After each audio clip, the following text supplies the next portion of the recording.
Hey, I'm JJ. This channel is about helping intermediate drummers become advanced. You've read the title, so let's just get into it. This video is about plateaus, which we can all agree are really bad. And the reason why I'm making this video is that a few weeks ago, I had a plateau, which was a small one, but I realized that the top drummers rarely have them. This makes sense if you think about it, because the only things plateaus actually achieve are just taking time away from you getting effective practice in. The first step to preventing or getting out of a plateau is your mindset. The first step of mindset is not identifying as someone who's in a plateau so that you don't give yourself any unnecessary excuses for not practicing. The second step is acknowledging that plateaus don't happen for no reason. And later in the video I'll discuss these reasons. A lot of basic short-term reasons for plateauing are often just biological stuff, like not waking up at the right time, not getting enough sunlight, or having something like a cold. A good sign that it's one of these is that you're also struggling in other areas of life. Some of the reasons to do with your biology can be long-term, like having a chronic illness. I don't think I'm qualified to talk about that. Now that we've ruled out any lifestyle factors, let's talk about the drumming factors. The most common reasons to do with drumming are really basic, and they're often just you don't enjoy the genre or the book you're playing, or the material that you're doing is too easy or too hard. With these, getting a teacher can help, because they can teach you the genre differently, which can make you enjoy it more, and give you some better book recommendations for your level. I'll make a whole video about this in the future, but when getting a teacher, especially when you've just had a plateau, make sure they hold you accountable to getting good practice in. They're also open to your preferences. So hopefully I covered all the short-term reasons that you might be in a plateau, but now I'm going to give you a framework if you're in a longer term plateau. The first step is really important, and that's logging your practice on a notebook or on your laptop or phone. I'll explain why you have to do this first later. When doing this, make sure you're as honest as possible. For example, if you skipped a practice session, you have to write that down. If you cut one short, you have to write it down.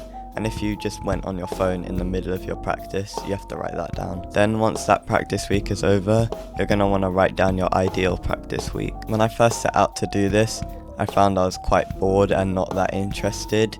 So what I did to help that is I watched videos of my favourite drummers, and that just gave me some more motivation. I'll make a whole video on making a good practice schedule in the future, but make sure you consider your favourite genres. Before you do step 3, try get as close as you can to your ideal practice week, just for 1 week. So the third and most important step of the framework is to compare these 2 weeks of practice. You needed to have logged an authentic week of practice before making your ideal one, just so that making the ideal one didn't impact the week of practice. This is so that the authentic week of practice is as accurate at representing your current state of practice. I'll give you the 4 most common reasons for your ideal and real practice weeks to be different. The first is that you don't have good resources, like a book or some YouTube videos, to actually practice an individual skill. Another reason is that you had slots in your practice routine that were very vague, like just soloing. The third is that you might have slots in your practice time that are for really specific or quite useless skills,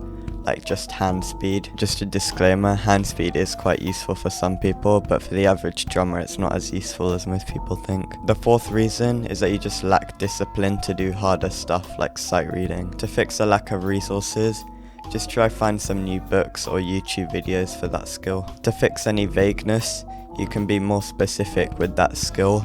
For example, instead of just saying soloing, you could say jazz soloing. To get rid of any useless practice time, you need to use the opposite solution as I did for the previous problem, which is trying to find the broader skill you're trying to work on. You also want to consider the kinds of things you'll actually use the skill for. For example, instead of just saying hand speed, you can say get better at blast beats or faster fills. And to fix a lack of discipline, you're going to want to change your practice environment a bit, and also just your general lifestyle, like less social media and instant gratification. When you're making these adjustments, try keep to these basic principles of good practice. Make sure you're practicing at least 5 days a week to keep up the momentum, and practice the skills you're working on at least twice a week so that each of them stays fresh in your mind. I hope you found that useful, and you'll be able to get rid of any short or long-term plateaus you have. Thanks for watching. Click on this video to learn variations on the sing sing sing groove, and goodbye.